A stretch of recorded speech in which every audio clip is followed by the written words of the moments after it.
வணக்கம். இந்திய நேரப்படி மதியம் 1:30 மணி செய்திகள். முதலில் ஜெம் தலைப்பு செய்திகளை காணலாம். தொகுதி சீரமைப்பு உள்ளிட்ட விவகாரம். நாடாளுமன்றத்தில் எதிர்க்கட்சி எம்பிகள் அமளியில் ஈடுபட்டதால் இரு அவைகளும் ஒத்திவைப்பு. தமிழ்நாட்டில் முந்தைய ஆண்டுடன் கடந்த ஆண்டு 109 கொலைகள் குறைந்துள்ளது. முதலமைச்சர் மு.க.ஸ்டாலின் பேச்சு. சட்ட ஒழுங்கு குறித்து விவாதம். எதிர்க்கட்சி தலைவர் எடப்பாடி பழனிசாமி உள்ளிட்ட அதிமுகவினர் வெளிநடப்பு. டாஸ்மாக் ரெய்டு விவகாரம். அமலாக்கத்துறைக்கு சென்னை உயர்நீதிமன்றம் தடை. அவசியம் என்றால் வனங்களில் சாலை அமைக்கலாம். முதலமைச்சர் உத்தரவிட்டுள்ளதாக சட்டசபையில் அமைச்சர் பொன்முடி பேச்சு. ஹமாஸ் அதிகாரத்தை கைவிட வேண்டும், இல்லை என்றால் இஸ்ரேல் காசாவை கைப்பற்றும். ஹமாஸிற்கு இஸ்ரேல் எச்சரிக்கை. இனி விரிவான செய்திகளை காணலாம். தமிழ்நாட்டில் முந்தைய ஆண்டுடன் ஒப்பிடும்போது கடந்த ஆண்டு 109 கொலைகள் குறைந்துள்ளதாக முதலமைச்சர் மு.க.ஸ்டாலின் கூறியுள்ளார். தமிழக சட்டசபையில் இன்று கேள்வி நேரம் நடைபெற்று வருகிறது. உறுப்பினர்கள் எழுப்பும் கேள்விக்கு துறை சார்ந்த அமைச்சர்கள் பதிலளித்து வருகின்றனர். இதனைத் தொடர்ந்து சட்ட ஒழுங்கு நிலவரம் குறித்து எழுப்பப்பட்ட கேள்விக்கு அதிமுக ஆட்சியில் நடந்த தூத்துக்குடி துப்பாக்கிச்சூடு, சாத்தான்குளம் சம்பவத்தை மறந்துவிடக் கூடாது என அதிமுக உறுப்பினர்களை நோக்கி முதலமைச்சர் மு.க.ஸ்டாலின் பேசினார். மேலும் அவர் தமிழக காவல்துறையின் கடும் நடவடிக்கை காரணமாக கொலை குற்றங்களின் எண்ணிக்கை ஆண்டுதோறும் குறைவதாகவும், மதுரை குற்ற சம்பவம் தொடர்பாக விரிவான விசாரணை மேற்கொள்ளப்பட்டு வருவதாகவும் கூறினார்.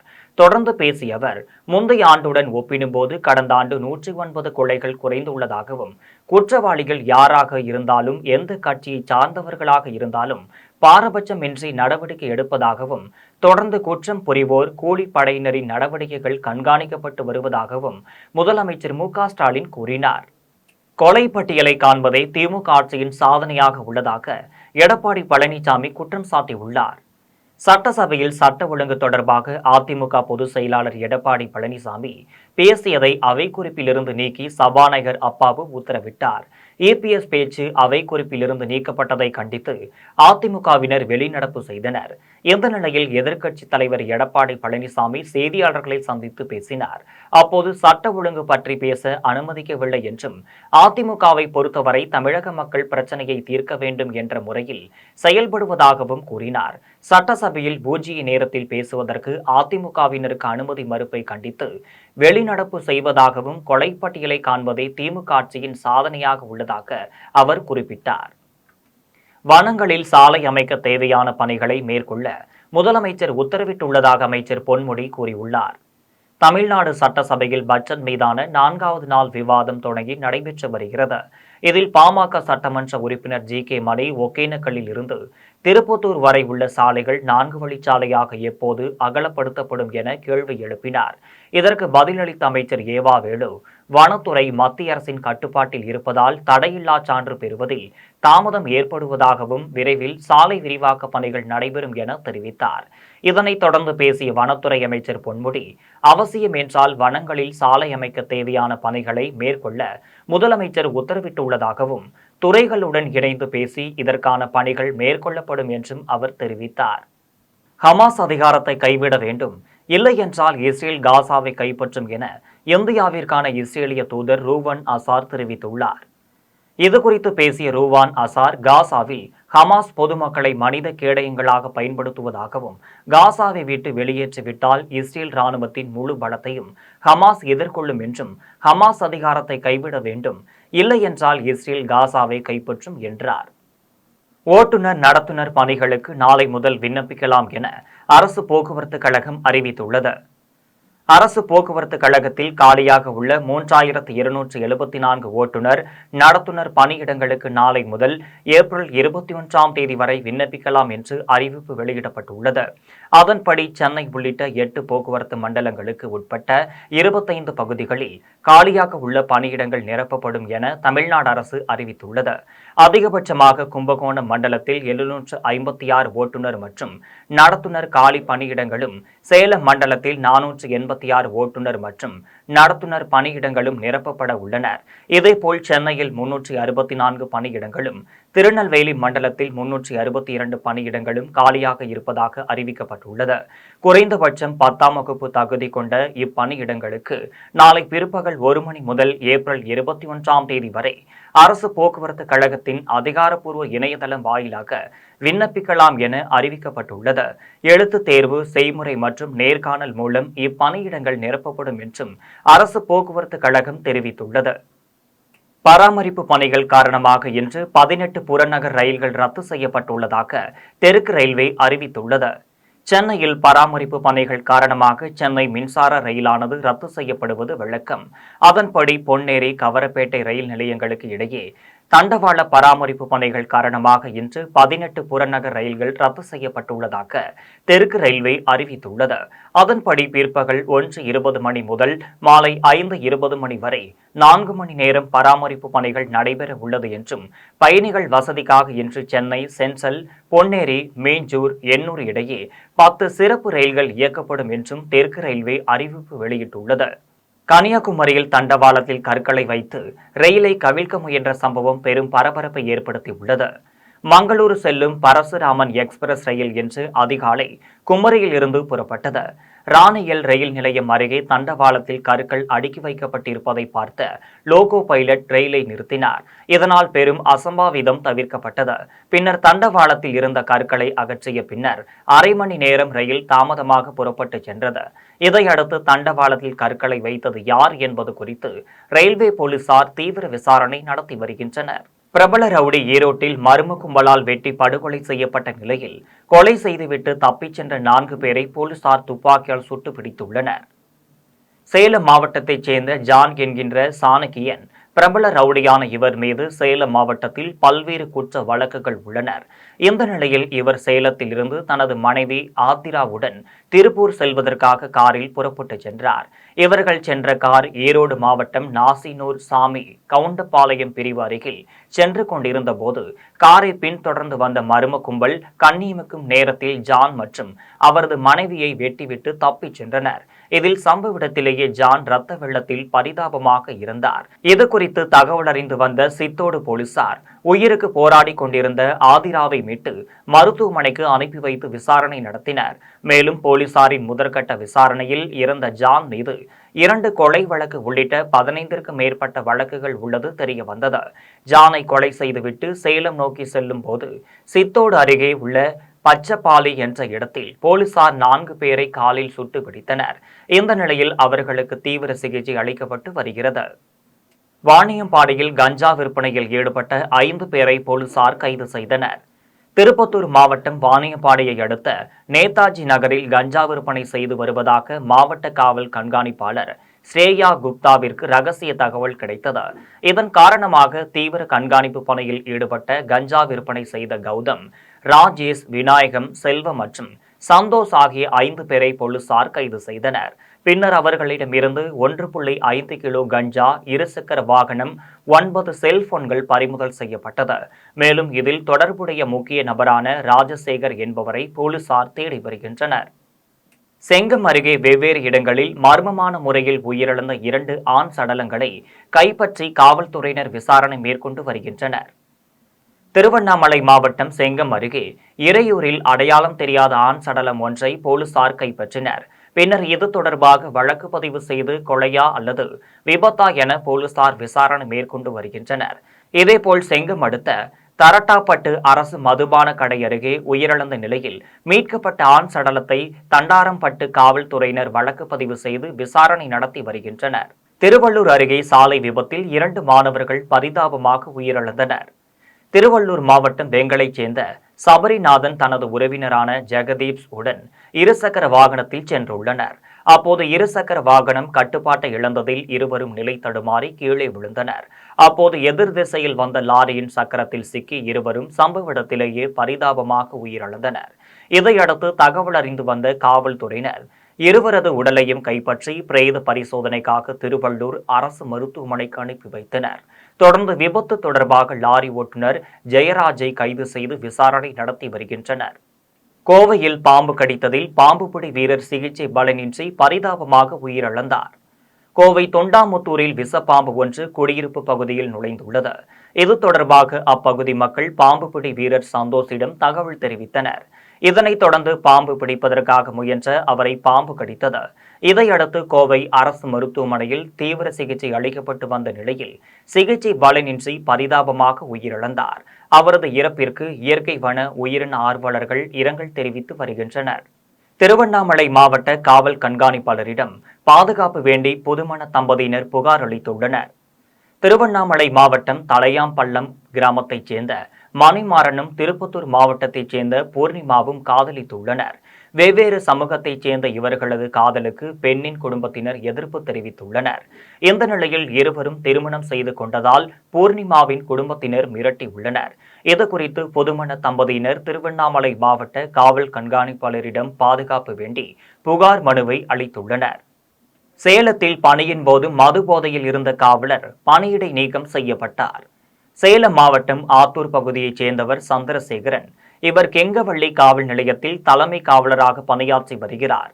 இந்த நிலையில் பணி நேரத்தில் மது போதையில் இருந்ததாக புகார் எழுந்தது. இதுகுறித்து ஆத்தூர் டிஎஸ்பி சதீஷ்குமார் நேரில் விசாரணை நடத்தி அறிக்கையை சேலம் மாவட்ட காவல் கண்காணிப்பாளருக்கு அனுப்பி வைத்தார். இதன் அடிப்படையில் பணியின் போது மது போதையில் இருந்த காவலரை பணியிடம் நீக்கம் செய்து மாவட்ட காவல் கண்காணிப்பாளர் உத்தரவிட்டார். பொன்னேரியில் வணிகர்கள் நலன் குறித்த ஆலோசனைக் கூட்டம் நடைபெற்றது. திருவள்ளூர் மாவட்டம் பொன்னேரியில் அனைத்து வியாபாரிகள் சங்கம் ஆண்டு விழா நடைபெற்றது. இதில் தமிழ்நாடு வணிகர் சங்க பேரமைப்பு தலைவர் விக்ரமராஜா கலந்து கொண்டு கொடியேற்றி வைத்து மறைந்த முன்னாள் சங்க நிர்வாகி படத்தை திறந்து வைத்தார். தொடர்ந்து வணிகர்கள் நலன் குறித்த ஆலோசனைக் கூட்டம் நடைபெற்றது. இதில் பேசிய விக்ரமராஜா, ஏப்ரல் மாதம் நடைபெறவுள்ள வணிகர்கள் மாநாட்டில் பல்வேறு இடர்பாடுகளை நீக்க தீர்மானங்கள் நிறைவேற்றப்பட உள்ளதாக கூறினார். மயிலாடுதுறையில் கடனுக்கு மாம்பழம் தர மறுத்த பழ வியாபாரியை கத்தியால் குத்திய வழக்கில் 22 ஆண்டுகளுக்கு பிறகு குற்றவாளிக்கு ஓராண்டு சிறை தண்டனை விதிக்கப்பட்டது. மயிலாடுதுறையில் 2003ஆம் ஆண்டு தள்ளுவண்டியில் பழ வியாபாரம் செய்து கொண்டிருந்த ஏழுமலை என்பவரிடம் ராமமூர்த்தி என்பவர் கடனுக்கு மாம்பழம் கேட்டுள்ளார். ஏழுமலை பழம் கொடுக்க மறுத்ததால் அவரை கத்தியால் குத்திவிட்டு அங்கிருந்து தப்பிச் சென்றார். இதையடுத்து ஏழுமலை மருத்துவமனையில் அனுமதிக்கப்பட்டு சிகிச்சை பெற்று வீடு திரும்பினார். இதுகுறித்து வழக்கு பதிவு செய்த போலீசார் மறுநாள் அவரை கைது செய்தனர். இந்த வழக்கின் விசாரணை மயிலாடுதுறை உதவி அமர்வு நீதிமன்றத்தில் நடைபெற்று வந்தது. அரசு தரப்பில் வழக்கறிஞர் சிவதாஸ் ஆஜராகினார். இந்த வழக்கின் விசாரணை முடிவடைந்த நிலையில் ராமமூர்த்திக்கு ஓராண்டு சிறை தண்டனை விதித்து நீதிபதி கவிதா உத்தரவிட்டதை அடுத்து அவர் சிறையில் அடைக்கப்பட்டார். தென்காசியில் காவல்துறையால் கைது செய்யப்பட்ட பாஜகவினரை விடுவிக்க கோரி போராட்டம் நடைபெற்றது. தென்காசி மாவட்டம் வாசுதேவநல்லூர் புளியங்குடி பகுதியில் உள்ள மதுபான கடைகளில் போதை பக்கம் செல்லாதீர்கள் என்ற வாசகங்கள் அடங்கிய முதலமைச்சர் மு.க.ஸ்டாலின் புகைப்படத்தை பாஜகவினர் ஒட்டியுள்ளனர். இவர்களை காவல்துறையினர் கைது செய்து தனியார் மண்டபத்தில் அடைத்தனர். இதற்கு எதிர்ப்பு தெரிவித்து புளியங்குடி காவல் நிலையம் முன்பு ஏராளமான பாஜகவினர் போராட்டம் நடத்தினர். பின்னர் தகவல் அறிந்து வந்த காவல்துறையினர் பாஜக கட்சி நிர்வாகிகள் உடன் பேச்சுவார்த்தை நடத்தி கைது செய்தவர்களை விடுதலை செய்தனர். இதையடுத்து பாரதிய ஜனதா கட்சியினர் போராட்டத்தை கைவிட்டு கலைந்து சென்றனர். பழனியில் சமூக நல்லிணக்கண இப்தார் மற்றும் ரமலான் அன்பளிப்பாக 100க்கும் மேற்பட்ட தூய்மை பணியாளர்களுக்கு புத்தாடைகள் வழங்கப்பட்டது. திண்டுக்கல் மாவட்டம் பழனி அருகே காயிதே மில்லத் சிறுபான்மை சமூக சேவை அறக்கட்டளை சார்பில் சமூக நல்லிணக்கண இப்தார் மற்றும் ரமலான் அன்பளிப்பாக வேஷ்டி சேலைகள் வழங்கும் நிகழ்வு நடைபெற்றது. இதில் ஆயங்குடி பேரூராட்சியில் பணியாற்றும் 100க்கும் மேற்பட்ட தூய்மை பணியாளர்களுக்கு நிறுவன தலைவர் அஜ்மத் அலி நலத்திட்ட உதவிகளை வழங்கினார். முன்னதாக இப்தார் நோன்பு உணவுகள் வழங்கப்பட்டது. இதில் அறக்கட்டளை நிர்வாகிகள் மற்றும் பேரூராட்சி பணியாளர்கள் கலந்து கொண்டனர். காட்டுமன்னார் கோவில் கிழக்கு ஒன்றிய அதிமுக சார்பில் பாக கிளை அமைத்தல் தொடர்பான கலாய்வு கூட்டம் நடைபெற்றது. கடலூர் கிழக்கு மாவட்ட அதிமுக சார்பில் காட்டுமன்னார் கோவில் கிழக்கு ஒன்றியத்திற்குட்பட்ட மேல் ராதாம்பூர், அழிஞ்சாமங்கலம், கால்நாட்டம், புலியூர் உள்ளிட்ட ஊராட்சிகளில் பாக கிளை அமைத்தல் தொடர்பான கலாய்வு கூட்டம் நடைபெற்றது. கூட்டத்திற்கு கிழக்கு ஒன்றிய செயலாளர் வாசு முருகையன் தலைமை தாங்கினார். சிறப்பு அழைப்பாளராக கழக மீனவர் பிரிவு இணை செயலாளர் ஜெயபால், முன்னாள் சட்டமன்ற உறுப்பினர் முருகுமாறன் ஆகியோர் கலந்து கொண்டு பாக கிளை அமைத்து சிறப்பித்தனர். இதில் நகர கழக துணை செயலாளர் அரிசக்திவேல், ஒன்றிய நிர்வாகிகள் அசோகன், இளந்தமிழன் உள்ளிட்ட கட்சி நிர்வாகிகள் பலர் கலந்து கொண்டனர். திருவள்ளூரில் உள்ள ஆரம்ப சுகாதார நிலையத்தை மாவட்ட ஆட்சியர் ஆய்வு செய்தார். திருவள்ளூர் மாவட்டம் பூண்டியில் உள்ள ஆரம்ப சுகாதார நிலையத்தில் மாவட்ட ஆட்சியர் ஆய்வு மேற்கொண்டார். அப்போது மருந்தகத்தில் எவ்வளவு மருந்துகள் இருப்பு உள்ளது என ஆய்வு செய்தார். இதில் மருந்துகள் இருப்பு குறித்து பொய்க்கணக்கு எழுதியிருப்பது தெரியவந்தது. இதனால் மருந்தக பொறுப்பாளரிடம் மருந்துகள் கள்ளத்தனமாக வெளியே விற்பனை செய்யப்படுகிறதா என கேள்வி எழுப்பினார். இதையடுத்து மருத்துவமனைக்கு வெளியில் உள்ள கழிவறைகளை உடனடியாக தூய்மைப்படுத்த வேண்டும் என அதிகாரிகளுக்கு உத்தரவிட்டார். வாழப்பாடி அருகே சமூக நலத்துறை சார்பில் மரக்கன்றுகள் நடும் விழா நடைபெற்றது. சேலம் மாவட்டம் வாழப்பாடி அருகே சோமம்பட்டியில் சமூக நலன் மற்றும் மகளிர் உரிமைத்துறை சார்பில் பெண் குழந்தைகளை பாதுகாப்போம் திட்டத்தின் 10வது ஆண்டு விழாவை முன்னிட்டு மரக்கன்றுகள் நடும் விழா நடைபெற்றது. இதில் சமூக நலத்துறை பணியாளர் பச்சையம்மாள், மகளிர் குழுவினர், தூய்மை காவலர்கள், பொதுமக்கள் பலரும் கலந்து கொண்டு கோடை காலத்தில் நடப்பட்டுள்ள மரக்கன்றுகளை பராமரித்து வளர்ப்பதென உறுதியேற்றனர். இவ்விழாவில் பலன் தரும் 100 மரக்கன்றுகள் நடப்பட்டது. மதுரவாயிலில் திமுக சார்பில் நலத்திட்ட உதவிகள் வழங்கும் பொதுக்கூட்டம் நடைபெற்றது. சென்னை மதுரவாயிலில் நலத்திட்ட உதவிகள் வழங்கும் பொதுக்கூட்டம் நடைபெற்றது. இதில் மருத்துவர் துறை அமைச்சர் மா சுப்பிரமணியன், கூட்டுறவுத்துறை அமைச்சர் பெரிய கருப்பன் மற்றும் மதுரவாயில் எம்எல்ஏ காரம்பாக்கம் கணபதி உள்ளிட்டோர் கலந்து கொண்டனர். அப்போது பேசிய அமைச்சர் மா சுப்பிரமணியன் 5510 கோடி செலவில் மதுரவாயில் முதல் துறைமுகம் வரையில் பறக்கும் பாலம் அமைப்பதற்கான பணிகள் நடைபெற்று வருகிறது என தெரிவித்தார். மேலும் பணிகள் நிறைவடைந்து 2027ஆம் ஆண்டு பிப்ரவரி மாதம் மேம்பாலம் மக்கள் பயன்பாட்டிற்கு வருவதாக கூறினார். கரூரில் உலக தலைக்காயம் விழிப்புணர்வு தினத்தையொட்டி தலைக்கவசம் அணிவது குறித்து விழிப்புணர்வு பேரணி நடைபெற்றது. உலக தலைக்காயம் விழிப்புணர்வு தினத்தையொட்டி கரூர் அப்போலோ மருத்துவமனை சார்பில் முதன்மை மருத்துவர் ஸ்ரீதர் தலைமையில் கரூர் பேருந்து நிலையம் ரவுண்டானா அருகே தலைக்கவசம் அணிந்து இருசக்கர மோட்டார் வாகனத்தில் 50க்கும் மேற்பட்டோர் பங்கேற்ற விழிப்புணர்வு பேரணி நடைபெற்றது. பேரணியை காவல் துணை கண்காணிப்பாளர் செல்வராஜ் துவங்கி வைத்தார். பேரணியில் மருத்துவர்கள் மற்றும் செவிலியர்கள், போக்குவரத்து காவல் அதிகாரிகள் பங்கேற்று தலைக்கவசம் அணிய வேண்டியதன் அவசியம் குறித்து விழிப்புணர்வு பதாகைகளை தங்களது வாகனத்தில் பொருத்தி பொதுமக்களுக்கு விழிப்புணர்வை ஏற்படுத்தினர். திருவண்ணாமலையில் ஒன்றிய நடுநிலை பள்ளியில் ஆண்டு விழா நடைபெற்றது. திருவண்ணாமலை மாவட்டம் துறிஞ்சாபுரம் ஒன்றியம் பழைய மண்ணை ஊராட்சி ஒன்றிய நடுநிலை பள்ளியில் ஆண்டு விழா தலைமை ஆசிரியர் சரவணன் தலைமையில் நடைபெற்றது. இதில் மாணவ மாணவிகளின் கலை நிகழ்ச்சி நடைபெற்றது. இதில் மாவட்ட கல்வி அலுவலர் கார்த்திகேயன், வட்டார கல்வி அலுவலர் கண்ணன், வட்டார வளமை மேற்பார்வையாளர் செல்வம் உள்ளிட்டோர் பங்கேற்றனர். தொடர்ந்து மாணவ மாணவிகள் தங்களது திறமைகளை வெளிக்காட்டும் வகையில் நாடகம், நடனம், பாடல், கவிதை உள்ளிட்ட பல்வேறு கலை நிகழ்ச்சிகளில் பங்கேற்றனர். மேலும் மாணவர்களை ஊக்குவிக்கும் விதமாக பூக்கடை உரிமையாளர் பழனிவேல் மற்றும் பட்டதாரி ஆசிரியர் சண்முகம் ஆகியோர் இணைந்து பரிசு பொருட்களை வழங்கினர். பெரிய குளத்தில் பகவதி அம்மன் கோவில் திருவிழா வெகு விமரிசையாக நடைபெற்றது. தேனி மாவட்டம் பெரியகுளம் வடகரை பகுதியில் பகவதி அம்மன் கோவில் மாசி மாத திருவிழாவானது 3 நாட்கள் நடைபெறும். இந்நிலையில் 2ஆம் நாள் திருவிழாவின் முக்கிய நிகழ்வான தீச்சட்டி எடுக்கும் நிகழ்வு நடைபெற்றது. இதில் பெரியகுளம் வடகரை பகுதிகளில் முக்கிய வீதிகளின் வழியாக தீச்சட்டி எடுத்து பக்தர்கள் தங்களது வேண்டுதல்களை நிறைவேற்றினர். மேலும் சிறுவர் சிறுமியர் 6 மணி நேரத்திற்கு சிலம்பாட்டம் ஆடியவாறு நேர்த்தி கடனை செலுத்தினர். இதேபோல் பகவதி அம்மன் தேரில் அலங்கரிக்கப்பட்டு பக்தர் முதுகில் அழகு குத்தி தேரை இழுத்தபடி முக்கிய வீதிகள் வழியாக ஊர்வலமாக கோவிலுக்கு சென்று தனது நேர்த்தி கடனை செலுத்தினர். விழாவில் திரளான பக்தர்கள் கலந்து கொண்டு அம்மனை தரிசனம் செய்தனர். இனி வருவது தங்கம், வெள்ளி விலை மற்றும் பங்குச்சந்தை நிலவரம்.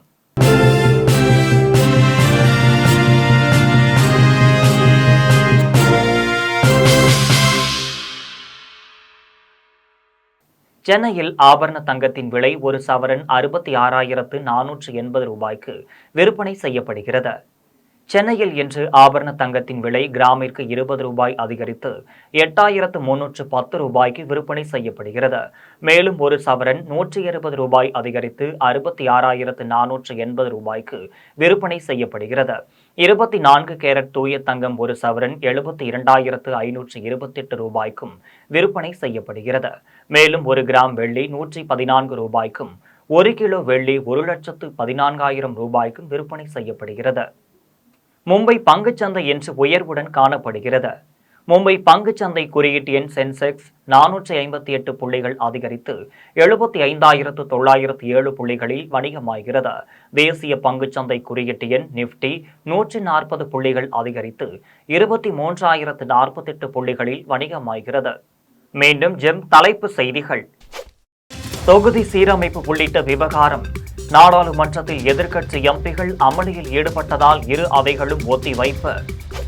தமிழ்நாட்டில் முந்தைய ஆண்டுடன் கடந்த ஆண்டு 109 கொலைகள் குறைந்துள்ளது. முதலமைச்சர் மு.க.ஸ்டாலின் பேச்சு. சட்ட ஒழுங்கு குறித்து விவாதம். எதிர்க்கட்சி தலைவர் எடப்பாடி பழனிசாமி உள்ளிட்ட அதிமுகவினர் வெளிநடப்பு. டாஸ்மாக் ரெய்டு விவகாரம். அமலாக்கத்துறைக்கு சென்னை உயர்நீதிமன்றம் தடை. அவசியம் என்றால் வனங்களில் சாலை அமைக்கலாம்.